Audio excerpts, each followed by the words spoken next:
Hello बच्चों, good morning. My self Sunil मंत्री and you are watching जागृति ऑनलाइन लर्निंग ऐप।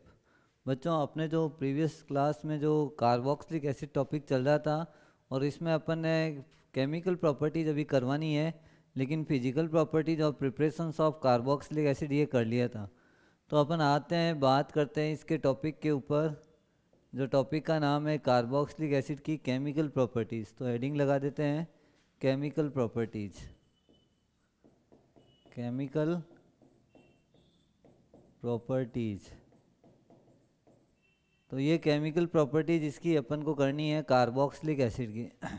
देखो, कार्बोक्सिलिक एसिड का जब अगर स्ट्रक्चर देखें तो लगभग ये स्ट्रक्चर बनता है एक नॉर्मल कार्बोक्सिलिक एसिड का। तो अपन ने अलग अलग टाइप की रिएक्शंस करेंगे। ए टाइप की वो रिएक्शंस होगी जिसमें ये एल्काइल ग्रुप रिएक्ट करता है। कौन सा ग्रुप रिएक्ट करेगा? एल्काइल ग्रुप, मतलब मिथाइल ग्रुप रिएक्ट करेगा। दूसरा वो है जिसमें कार्बोक्सिलिक ग्रुप पूरा ही रिएक्ट करेगा।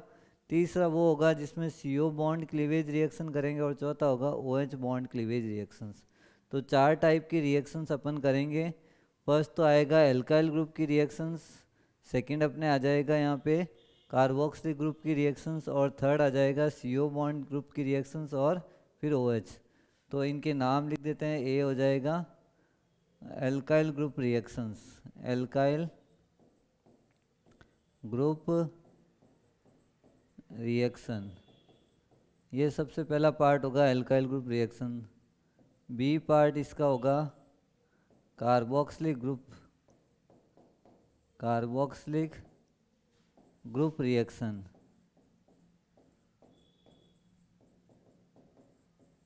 और तीसरा पार्ट होगा C CO bond cleavage reaction, CO bond cleavage reaction.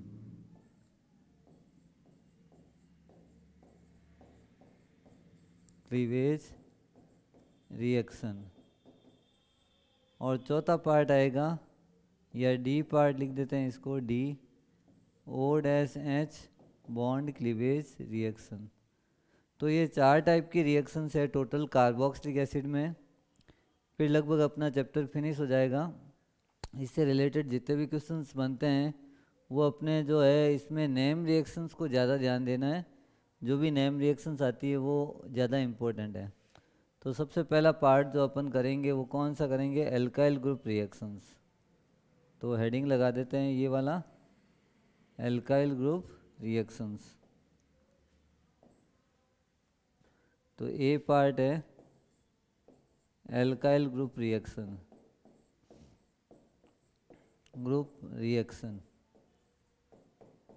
Alkyl group reactions में अपन जो एक ही रिएक्शंस आती है इसमें हेल-वोलार्ड जेलेंस्की।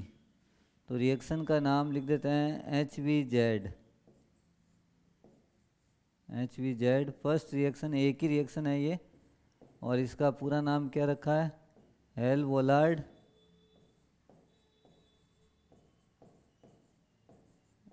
जेलेंस्की। हेल-वोलार्ड जेलेंस्की जो रिएक्शन है, HVZ रिएक्शन है, इसके थ्रू अपन एक ये रिएक्शन करेंगे, एल्काइल ग्रुप की रिएक्शंस करेंगे first part.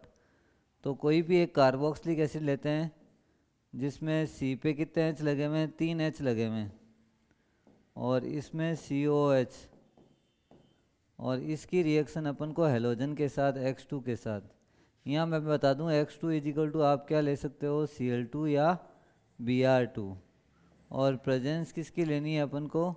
Red phosphorus. Red phosphorus जो है लाल फॉस्फोरस होता है, जो इन दोनों को अपन कहते हैं ये एल्काइल ग्रुप्स के साथ ही रिएक्ट करेगा, एल्काइल ग्रुप को ऑक्सीडाइज करेगा, हाइड्रोजन को यहाँ से रिमूव करेगा। तो X2 है, और X2 यहाँ से किसको हटाएगा? एक H को हटाएगा, और क्या बन जाएगा यहाँ? HCXH और COOH, ये ग्रुप बन गया। और प्लस कौन सा मॉलिक्यूल रिमूव हुआ? HX मॉलिक्यूल बाहर निकल गया। अभी ये एल्काइल ग्रुप में मैंने कहा 3 हाइड्रोजन है, इसमें मिथाइल में कितने हाइड्रोजन है? 3 हाइड्रोजन है, और इसका जो नाम लिखेंगे वो कौन सा नाम हो जाएगा? इथेनोइक एसिड, इथेनोइक एसिड या एसिटिक एसिड। और इसका नाम हो जाएगा अल्फा हेलो एसिटिक एसिड। ये है। अब इसी की रिएक्शन वापस हेलोजन X2 के साथ, और प्रेजेंस किसकी रखनी है, रेड फॉस्फोरस। तो यहाँ X एक H और को रिमूव करेगा, X H COOH plus HX, ये बाहर निकल गया। और लास्ट में जो है X2 के साथ और रेड फॉस्फोरस एक और ले लेते हैं, तीसरा वाला H भी बाहर निकल जाएगा, रेड P। तो यहाँ पर क्या आ जाएगा, X और X, और लास्ट आ गया COOH। तो ट्राई हेलो कार्बोक्सिलिक एसिड जो है ये इसमें बन जाएगा लास्ट प्रोडक्ट। इस तरीके से अपन को रिएक्शन करनी है। यहाँ अपन X की वैल्यू रखेंगे और ये रिएक्शन करके बताएंगे यहाँ पे आपको, ताकि ये पूरी रिएक्शंस आपको समझ में आ जाए। तो इसी के नीचे एक रिएक्शन ले लेते हैं अपन, CH3 COOH, और X2 की जगह मैंने ले लिया Cl2। प्रेजेंस किसकी लेनी है, रेड फॉस्फोरस की, रेड P की। तो क्या बन जाएगा, CH2 COOH और Cl प्लस जो बाई प्रोडक्ट निकल जाएगा वो कौन सा निकल जाएगा, HCl। एक और रिएक्शन है जिसमें Cl2 और रेड फॉस्फोरस लेना है, जिसमें यहाँ से एक HCl और रिमूव हो जाएगा। तो क्या बन जाएगा, Cl CH Cl और COH, और प्लस HCl, और लास्ट में एक और Cl2 और रेड फॉस्फोरस अगर लेते हैं अपन, तो लास्ट प्रोडक्ट में तीनों जगह क्या लग जाएंगे, Cl। तो ये अल्फा हेलो पे जो रिएक्शन करता है COOH प्लस HCl, तो ये तीनों हेलोजन हट जाएंगे, तीनों हाइड्रोजन हट के उसकी जगह क्या आ जाएंगे, हेलोजन आ जाएंगे। उस रिएक्शन को अपन क्या लिखेंगे, हेल वेलार जेलेंस्की। इंपॉर्टेंट लगाना इस रिएक्शन को, क्वेश्चन आ रखा है इस पर। तो ये रिएक्शन कैसे कंप्लीट करनी है, यहाँ जो हाइड्रोजन होंगे एल्काइल ग्रुप में, जो हाइड्रोजन होंगे अल्फा हाइड्रोजन, वो सारे के सारे हेलोजन से रिएक्ट करते जाएंगे और उन हाइड्रोजन को रिमूव करके अपन हेलोजन लगाते जाएंगे। तो यहाँ पर जो बना अल्फा क्लोरो एसिटिक एसिड, इसका नाम क्या रखेंगे, अल्फा क्लोरो एसिटिक एसिड। और इसका alpha alpha dash die chloro acetic acid, और इसका वापस हो जाएगा alpha alpha alpha try chloro acetic acid, या 2,2,2 ट्राई क्लोरो एथेनोइक एसिड भी इसको नाम दे सकते हैं, IUPAC नाम अगर देना है तो। अदरवाइज़ ये रिएक्शन जो है वो ज़्यादा इम्पोर्टेंट है, क्वेश्चन पहले बोर्ड में आ रखा है, तो इस रिएक्शन को आप अच्छी तरह से प्रिपेयर करो और इसी टाइप से आपको ये रिएक्शन करनी है। इसको क्या लगाना आपको, इम्पोर्टेंट। तो ये इम्पोर्टेंट रिएक्शन थी अपनी फर्स्ट, जहाँ एल्काइल ग्रुप की रिएक्शंस, एल्काइल ग्रुप का मतलब मिथाइल या इथाइल ग्रुप की रिएक्शन अपन को कंप्लीट करनी थी, वो कर दी थी। अब अपन ने सेकेंड पार्ट आएगा इसका, carboxylic group reaction, COOH group reaction. Carboxylic group reactions में कैसे रिएक्शन करनी है ये देखना है। कार्बोक्सिलिक एसिड जैसे अपन सबसे पहले जो रिएक्शंस होती है उसमें फर्स्ट ले लेते हैं अपन रिडक्शन।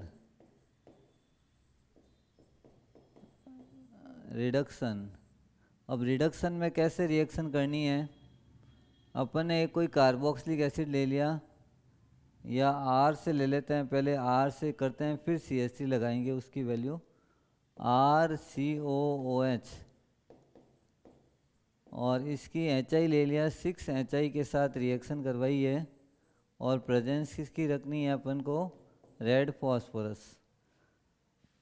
तो 6H में से 4H इस 2 O को हटाएंगे, बाकी के 2H इस C पे आ जाएंगे।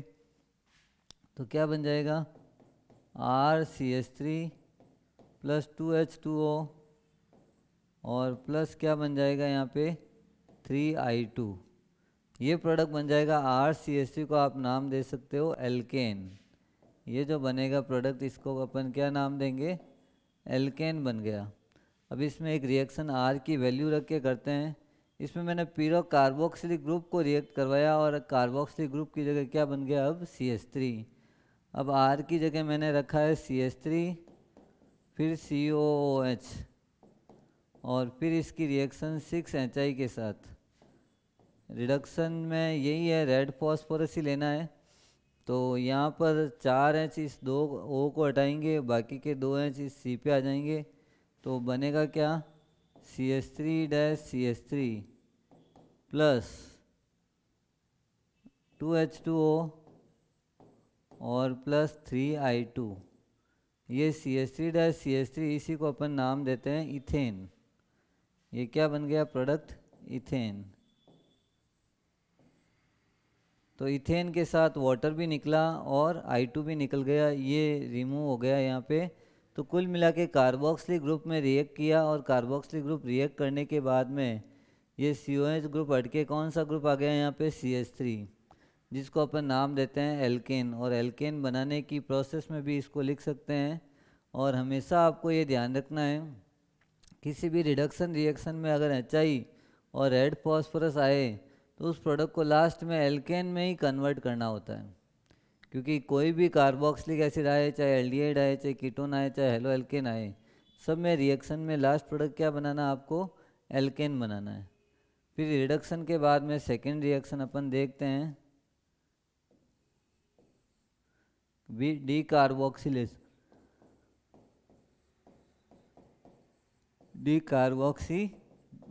रिएक्शन। तो ये भी एक इम्पॉर्टेंट रिएक्शन है जो 11th में भी थी, अभी आपके 12th में भी वापस आ रही है। तो इसको ध्यान से थोड़ा देखना रिएक्शन को। और ये जो मैंने इम्पोर्टेंट लगाई रिएक्शन, उन सबको याद करना ज़रूरी है। डीकार्बोक्सिलेशन में करना क्या है, कार्बोक्सिलिक एसिड लिया RCOOH, सबसे पहले इसकी रिएक्शन NaOH से करवाया। कार्बोक्सिलिक एसिड है और ये बेस है, इन दोनों ने रिएक्ट करके पहले ये बना दिया RCOONA, RCOONA, सोडियम एल्केनोइड बन गया, प्लस जो वाटर मॉलिक्यूल क्या हो गया, लूज हो गया। ये सोडियम एसीटेट या सोडियम कार्बोक्सिलेट है, इसी का वापस अपन रिएक्शन सोडा लाइम के साथ करवाते हैं। सोडा लाइम का फॉर्मूला होता है NaOH और CaO। तो ये जो चीज़ है ये यहाँ से बाहर निकल जाएगी, Na2CO3। कौन सी चीज़ बाहर निकल जाएगी, Na2CO3। फिर R के साथ जो बचेगा वो बचा H, तो R और H को कंबाइंड कर देंगे, R-H प्लस जो मॉलिक्यूल निकला है वो कौन सा निकला है, Na2CO3। ये मॉलिक्यूल बाहर निकल जाएगा और एक एल्केन बन जाएगी। R की वैल्यू रख देते हैं CH3 और COOH कार्बोक्सिलिक एसिड, इसका नाम बनेगा इथेनोइक एसिड। और इसी की सबसे पहले किसके साथ रिएक्शन करवाई है मैंने, NaOH। तो NaOH के साथ करने के बाद में ये बन गया CH3COONA, सोडियम एसीटेट बना है। और इसका रिएक्शन सोडा लाइम, सोडा होता है NaOH और लाइम होता है CaO, इन दोनों के साथ जब रिएक्ट करवाएंगे तो रिएक्शन में ये मॉलिक्यूल बाहर निकल जाएगा, Na2CO3। ये मॉलिक्यूल बाहर निकल गया, CH3 जुड़ गया H के साथ, तो क्या बन जाएगा, CH4 प्लस Na2CO3। तो ये CH4 का मतलब मीथेन बन जाएगा और बाई प्रोडक्ट में सोडियम कार्बोनेट जो है वो बाहर निकल जाएगा। तो एल्केन बनाने का ये भी एक प्रोसेस है जिसका दूसरा नाम क्या रखा अपन ने, डीकार्बोक्सिलेशन। डीकार्बोक्सिलेशन का मतलब होता है कार्बोक्सिलिक ग्रुप को रिमूव करना। तो ये रिएक्शन थी अपनी सेकंड जो थी, डीकार्बोक्सिलेशन। अब इसके बाद थर्ड रिएक्शन इसकी करते हैं अपन, Kolbe electrolysis reaction. Third reaction का नाम क्या है, कॉल्बे,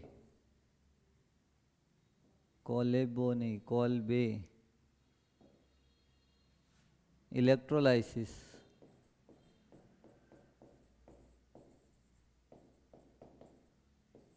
कॉल्बे इलेक्ट्रोलाइसिस अपन को रिएक्शन करनी है, जिसमें सबसे पहले एक स्टेप बताते हैं, फिर इसका मैकेनिज्म भी समझाएंगे। कार्बोक्सिलिक एसिड ले लिया RCOONA, और इसके मॉलिक्यूल मैंने कितने लिए हैं, 2, और इसी का जो रिएक्शन है वो हो जाएगा वाटर के साथ 2H2O, 2 वाटर मॉलिक्यूल, और इसका क्या किया है यहाँ पे, इलेक्ट्रोलाइसिस। इलेक्ट्रोलाइसिस करने के बाद में R और R कंबाइंड हो जाएंगे, R से कंबाइंड हो जाएगा, पीछे CO2 गैस जो है वो एलिमिनेट हो जाएगी, ये CO2 अलग हो गया, 2CO2 प्लस Na जो है वो वाटर से रिएक्ट करेगा, NaOH बनाएगा, और साथ में जो गैस बाहर निकलेगी वो कौन सी गैस निकलेगी, हाइड्रोजन गैस। तो ये रिएक्शन जिसमें NaOH के साथ H2 गैस जो है वो रिमूव हो रही है, और एक CO2 मॉलिक्यूल बन रहा है, बाहर निकल रहा है, और R को जो अपन नाम देंगे वो कौन सा नाम देंगे यहाँ पे, एल्केन। तो ये एल्केन बन गया। अब R की जगह अपन क्या रख देते हैं, CH3, या इसकी एक मैकेनिज्म समझा देते हैं, मैकेनिज्म CH3 रख के कर लेते हैं। तो ये CH3 COONA, इसके मॉलिक्यूल मैंने कितने लिए, 2। जैसे ही इसका इलेक्ट्रोलाइसिस करेंगे अपन, वाटर में डिसोशिएट करेंगे, तो 2 CH3 COONA बाहर आ जाएंगे, O- और 2 Na+। ये जो आएगा ये मॉलिक्यूल किस पे आएगा, एनोड पे। एनोड जो होता है वो पॉजिटिव होता है, और यहाँ कैथोड क्या होता है, नेगेटिव है। तो कैथोड पे कौन आया, यहाँ अपने पास पॉजिटिव वाला Na+ आया कैथोड पे। और अब एनोड पे जो रिएक्शन होगी, अब जो रिएक्शन लिख रहा हूँ मैं किस पे लिख रहा हूँ, एनोड पे। ये मैंने 2 CH3 COONA ले लिए,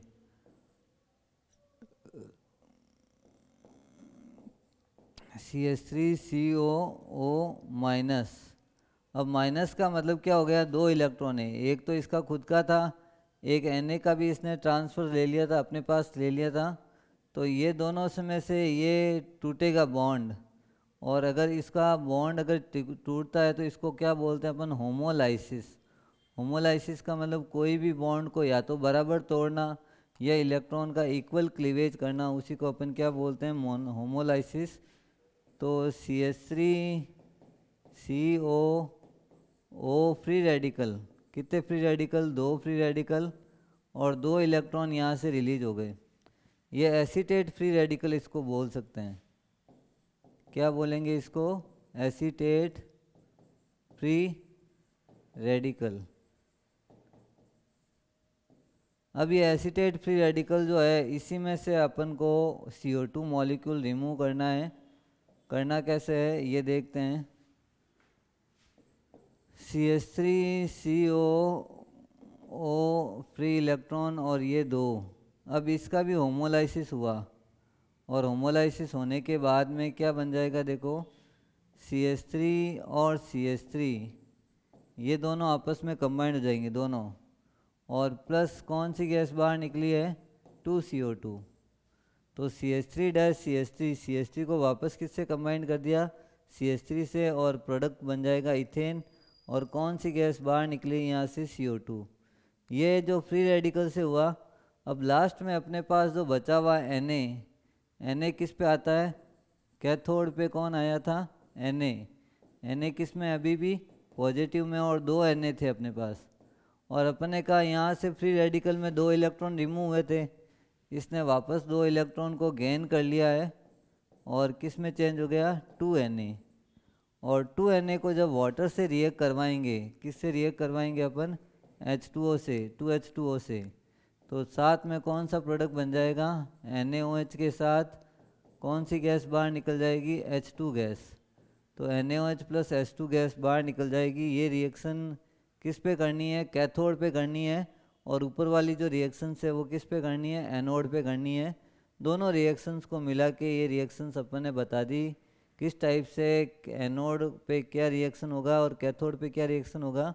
CH3 बॉन्ड CH3, इसको अपन क्या नाम बोलते हैं, इथेन।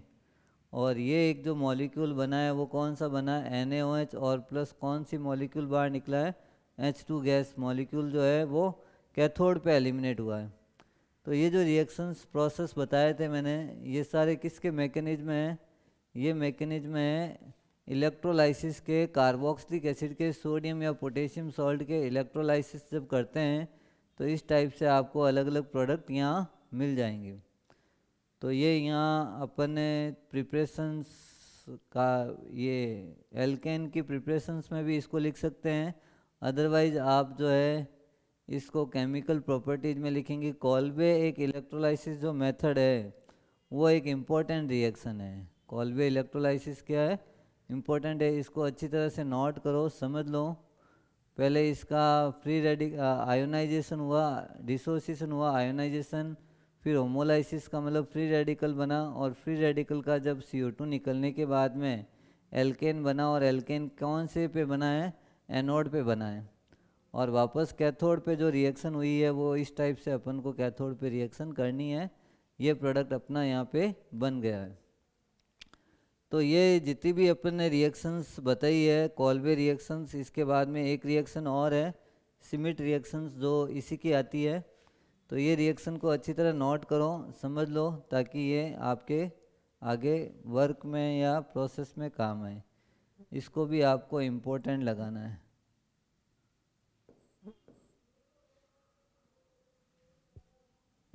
अब है Schmidt reaction, fourth Schmidt reaction. इसमें कार्बोक्सिलिक एसिड लेते हैं और कार्बोक्सिलिक एसिड की हाइड्रोजोइक एसिड के साथ रिएक्शन। ये कार्बोक्सिलिक एसिड COH, और रिएक्शन किसके साथ करनी है, N3H के साथ। और N3H का नाम क्या है, हाइड्रोजोइक एसिड। और हाइड्रोजोइक एसिड के साथ जब रिएक्शन करवाएंगे तो यहाँ से N2 बाहर निकल जाएगा, CO2 बाहर निकल जाएगा। तो क्या बन जाएगा, R के साथ क्या लगेगा, NH2 प्लस CO2 प्लस एक N2 बाहर निकल गया। RNH2 को अपन नाम क्या देते हैं, एल्केन, सॉरी अमाइंस। और ये जो अमाइंस है इसको अपन क्या बोलते हैं, प्राइमरी अमाइन। अब RCOH की जगह अपन R की जगह क्या रख देते हैं, CH3COH। और इसी की रिएक्शन किसके साथ करवाते हैं, N3H के साथ। जब ये इसको हीट करेंगे तो CH3 और H मिलके क्या बनाएगा, सॉरी CH3 और NH2 मिलके ये बना देगा CH3NH2 CO2 प्लस N2। तो ये CO2 यहाँ से निकला, एक H और ये दो H और एक N यहाँ से ले लिया, NH2 बन गया लास्ट में, और N2। इसका नाम है मीथेन अमाइन। क्या नाम है, methane amine.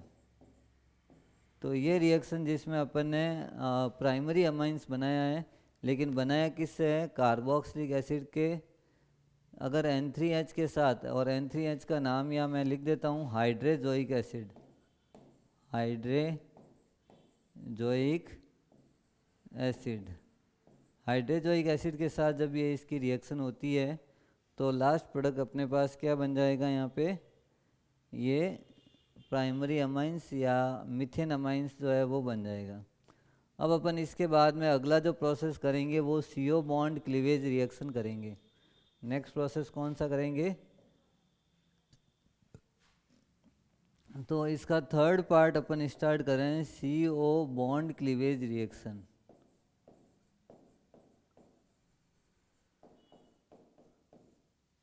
CO bond cleavage reaction में कार्बन और ऑक्सीजन के बीच का बॉन्ड ब्रेक करना है।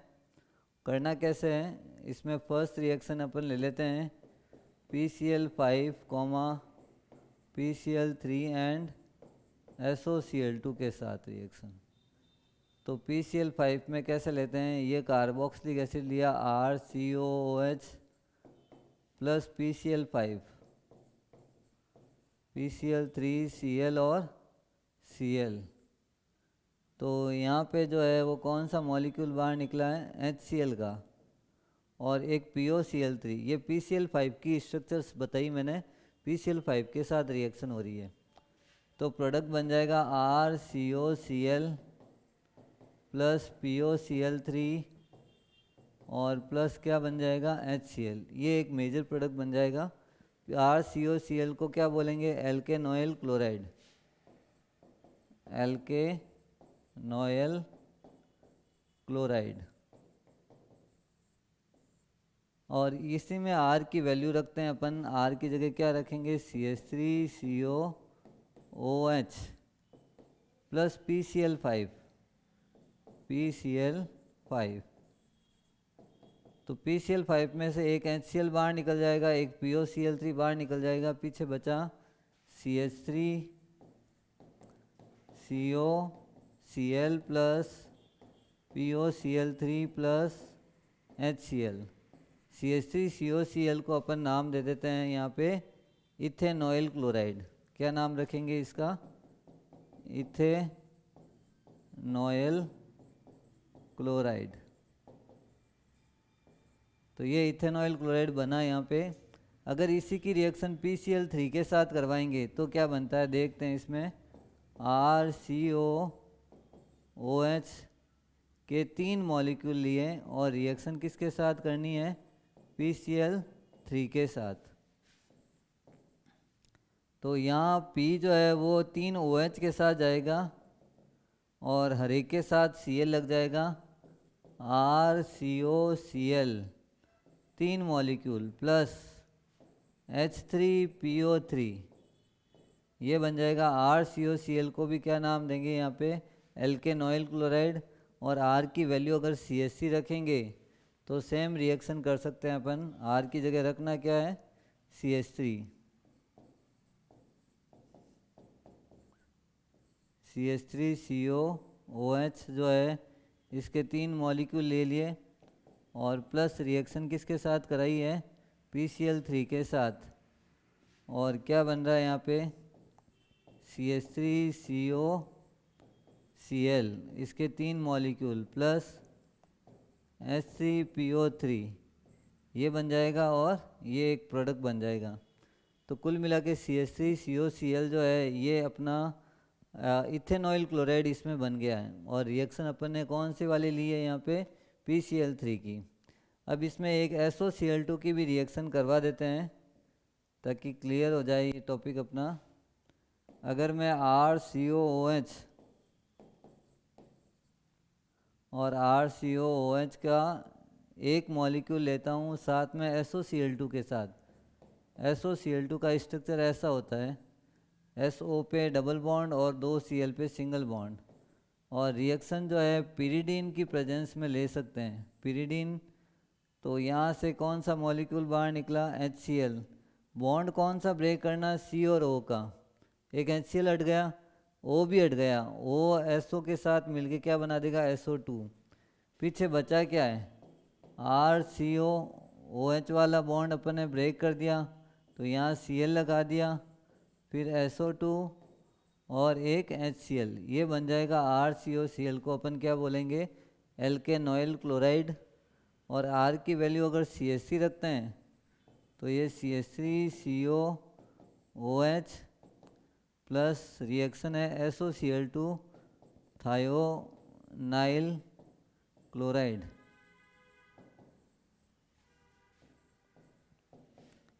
तो क्या बन जाएगा, CH3COCl plus SO2 plus HCl। CH3COCl को अपन क्या बोलते हैं, ethanoyl chloride plus SO2 sulphur dioxide, और साथ में कौन सा मॉलिक्यूल बाहर निकला है यहाँ से, HCl। तो ये प्रोडक्ट बन गया, यहाँ पे अलग अलग प्रोडक्ट बन गए। CH3COCl को इथेनॉयल क्लोराइड बोल सकते हैं और SO2 को सल्फर डाइऑक्साइड और HCl। इसके बाद अपन एक नया रिएक्शंस करते हैं। Esterification, second reaction,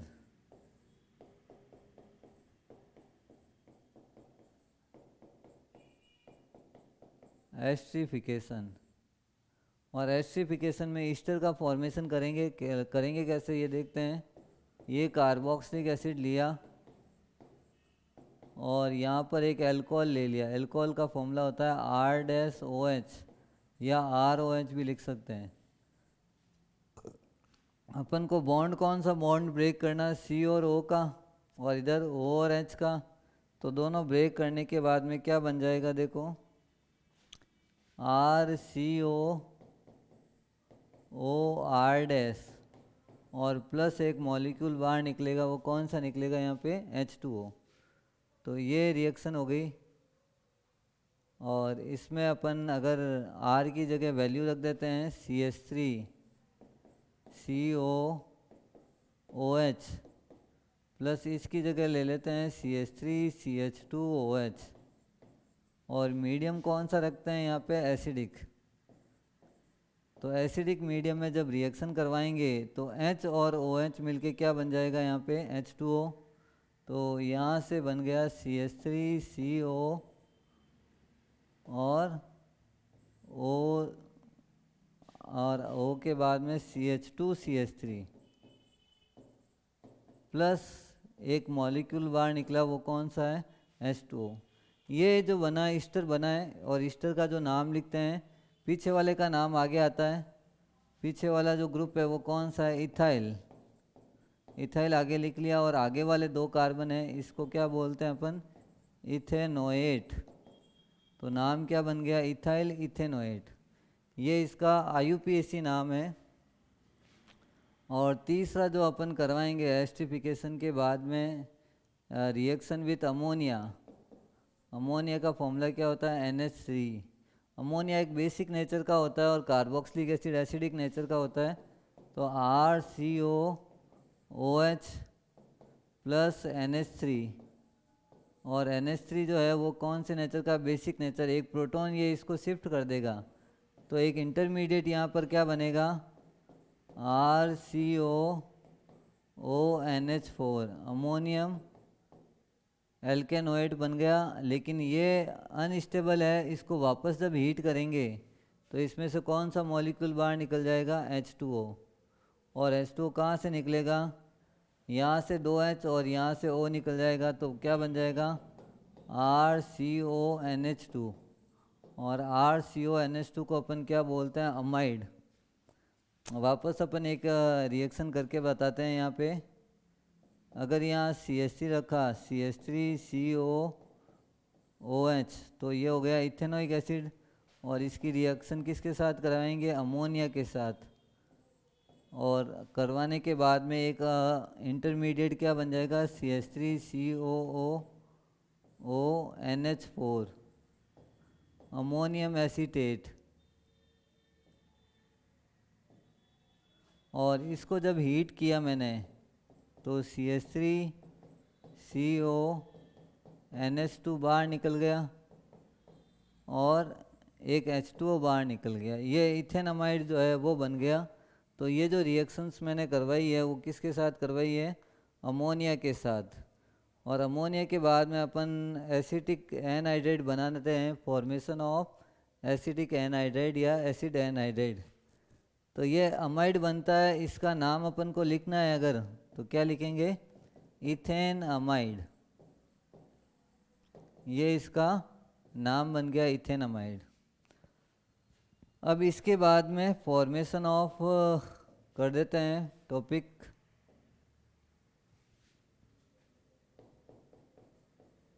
formation of anhydride. Anhydride क्या होता है, देखो कार्बोक्सिलिक एसिड ले लिया RCOOH, इसके दो मॉलिक्यूल ले लिए कार्बोक्सिलिक एसिड के, और इनको मैंने गर्म किया है, हीट दिया है P2O5 के साथ, फॉस्फोरस पेंटाऑक्साइड के साथ, जिसका काम होता है डिहाइड्रेटिंग एजेंट। और डिहाइड्रेटिंग एजेंट का मतलब है क्या मॉलिक्यूल रिमूव करेंगे, वाटर मॉलिक्यूल रिमूव करेंगे। ये फोर्थ रिएक्शन है। वाटर मॉलिक्यूल कहाँ से रिमूव करेंगे, CO बॉन्ड तोड़ेंगे यहाँ से, और कौन सा मॉलिक्यूल निकल जाएगा, H2O, और निकलने के बाद में क्या बन जाएगा, RCO और O प्लस H2O। देखो जितनी भी रिएक्शंस बताई है उनको लिख लिख के आपको याद करनी पड़ेगी, क्योंकि रिएक्शंस बहुत ज़्यादा है, और इसमें जो इम्पोर्टेंट है वो नेम रिएक्शन ही आती है। हालांकि ये ज़्यादा इम्पोर्टेंट में नहीं आती है, लेकिन फिर भी अपन को रिएक्शंस को ध्यान देना पड़ता है।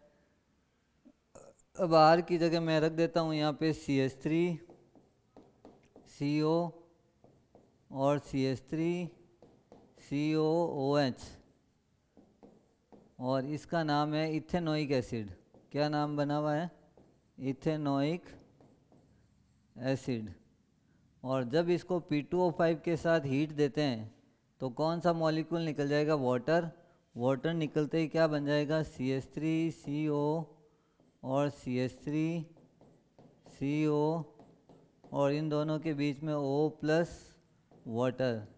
ये जो है इसका नाम अपन रखेंगे इथेनोइक एनहाइड्राइड। क्या नाम दिएंगे इसका, इथेनोइक एनहाइड्राइड। तो कार्बोक्सिलिक एसिड से अगर आपको एनहाइड्रस वर्ड का भी मतलब यही होता है वाटर मॉलिक्यूल को रिमूव करना, और वाटर मॉलिक्यूल को रिमूव करने के बाद में ये चीज़ अपने एनहाइड्रेट बनता है। किसी में से भी अगर पानी निकालते हैं तो उसको एनहाइड्रस वर्ड बोलते हैं। एनहाइड्रस का मतलब पानी बाहर आ गया, इसमें से वाटर बाहर आ गया, और वाटर बाहर आने के बाद में ये जो कंपाउंड बने हैं इनको अपन क्या बोलते हैं, एनहाइड्रेट ग्रुप बोलते हैं। अब जो लास्ट रिएक्शन है dry distillation of calcium salt, इसकी CO बॉन्ड क्लीवेज की। तो फोर्थ के बाद फिफ्थ रिएक्शन है dry distillation of calcium salt.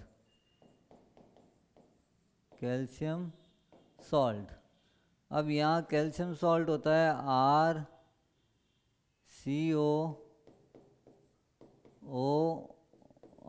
RCO। ये दोनों जब Ca से अटैच हैं, कैल्शियम से कनेक्ट हैं, तो इसको अपन बोलते हैं calcium salt of carboxylic acid. अगर इसको डायरेक्ट हीट करेंगे तो यहाँ से एक मॉलिक्यूल बाहर निकल जाएगा। वो कौन सा मॉलिक्यूल बाहर निकल जाएगा, CaCO3। कौन सा निकला है यहाँ से, CO3। और CaCO3 निकलने के बाद में जो बनेगा RCOR प्लस CaCO3। तो RCOR को क्या नाम दिया अपन ने, कीटोन। तो ये मेजर प्रोडक्ट अपना क्या बन जाएगा, कीटोन। अब R की जगह अपन रख देते हैं CH3, फिर रिएक्शन बना के देखते हैं क्या बन सकता है। R की जगह मेरे को क्या रखना है, CH3CO और O, और ये हो गया Ca। अब इसको अगर हीट देंगे, गर्म करेंगे, तो यहाँ से कौन सा मॉलिक्यूल बाहर निकल जाएगा, CaCO3 मॉलिक्यूल बाहर निकल जाएगा। ये यहाँ से CaCO3 बाहर, और CaCO3 निकलने के बाद में क्या बन जाएगा यहाँ पे, CH3CO